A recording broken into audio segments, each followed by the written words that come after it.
And now we have trouble. Big time crash coming off of turn 2. We got one upside down. Our 8th caution of the day. Debris everywhere. That looks like the 64 of Ron Uhas Jr. It is Uhas who's upside down. And did you see? It was almost like his car pirouetted on the nose. And then all that momentum came down and slammed him on his roof. Timmy Solomito, another one of the drivers involved in this crash. The 82 is Danny Watts Jr. You see Ron moving around in there inside the race car. Just so little room right there. They're going to need to move that car up a little bit, I think, to give him room to get out. Definitely you can see him moving his hands inside the car. That's a good sign. That's a good sign and a big sigh of relief because it was a scary moment. And Phil, we've talked about it so many times, how tight these cars race. So easy for one tire to get up on top of another, and you have a restart late. You're going for every position you can get, and that's exactly what happened, causing this situation that put Ron Uhas upside down and brings out our 8th caution of the day. Look back on the right side of your screen. You see Stefanik, the one car. He gets sideways. There's Goodale around. Timmy Solomito into the wall. And there's Uhas really just forced into the outside wall there by the 75 of Solomito.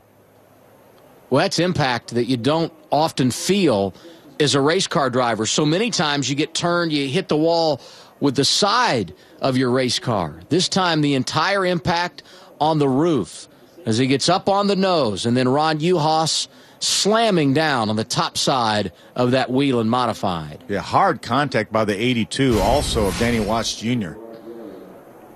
They're going to get his car turned over. Great effort by the safety officials here at New Hampshire Motor Speedway. And the next thing you look for is Uhas climbing out. Away, and he will. Hop on over, Danny Bone. Oh my goodness.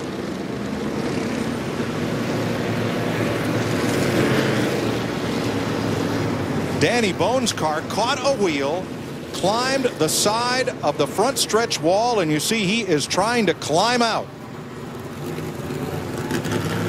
Fire crews quickly there. And we're under the red flag for Danny Bone.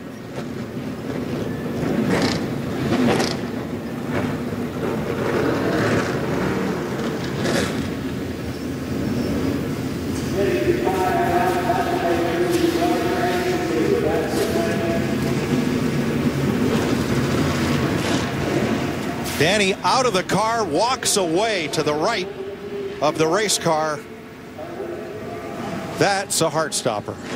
Well, they were pointing out earlier some of the safety features that even the modified series continues to step up their program, and boy, that's an awesome sight seeing him walk to that ambulance. This young man is quite a talent.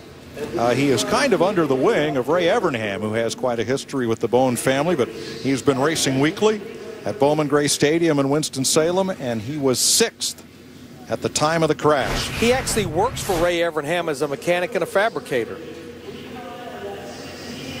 There's the white car on the outside.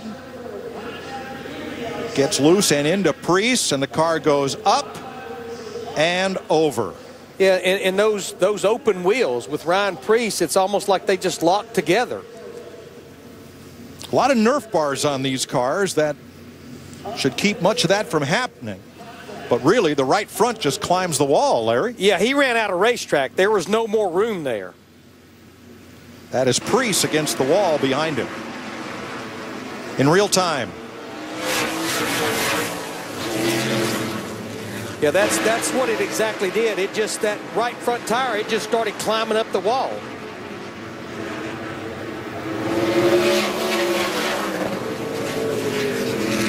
A frightening ride for Danny Bone. And he is okay. Second place, Donnie Leah. Holding off Eric Goodale. Caution for the car in turn 1. Down on the inside. That will be the 88 once again, John Beattie. And the free pass car will be Rob Fuller. He'll get back to the lead lap. Yeah, Beattie had just gotten the free pass on that first caution we had Outside back in lap lane, 17. particularly the white 07 of Patrick Emmerling as they take the green flag. Pow, boom. Whoa, boy. That was a chain reaction if we've ever seen one before. Emmerling got in there just a little bit too hot, got to the back of the 2 of Kobe, and then Kobe had nowhere to go, and he just gets into the back of Solomito in that 75. And Solomito in the 75 was almost borderline. In Goodale right behind, throws the shot, and everybody scatters.